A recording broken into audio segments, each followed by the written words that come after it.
ये 5 secret code आपको हर हाल में पता होना चाहिए वरना पछताओगे। पहला कोड है *#06# डायल करेंगे आप अपने फोन का IMEI नंबर पता कर सकते हो। यदि आपका फोन कभी चोरी होता है तो इसी नंबर से ढूंढ सकते हो। ये पहला कोड था।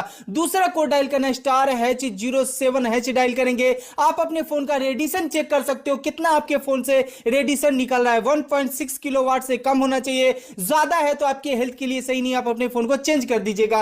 ये दूसरा कोड था। तीसरा कोड आपको डायल करना है *#0# डायल करेंगे आप अपने फोन को पूरा टेस्ट कर सकते हो कि आपके फोन का टच काम कर रहा है या नहीं, स्पीकर काम कर रहा है या नहीं, पूरा फोन को एक एक करके टेस्ट कर सकते हो। ये तीसरा कोड था। चौथा कोड आपको डायल करना है *#62# डायल करके कॉलिंग करेंगे। यदि आपका कॉल कोई फॉरवर्डिंग करके सुन रहा होगा तो यहां पे नंबर आएगा, अगर किसी का नंबर आ रहा है तो समझ जाइए आपका फोन हैक है, इसको तुरंत डीएक्टिवेट कीजिए। पांचवा कोड से आपको डायल करना है #21# डायल करके कॉलिंग पे क्लिक करेंगे, जो भी फॉरवर्डिंग होगा सारा डीएक्टिवेट हो जाएगा। तो वीडियो को लाइक शेयर फॉलो करें।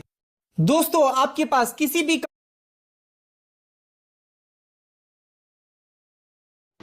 हाँ ये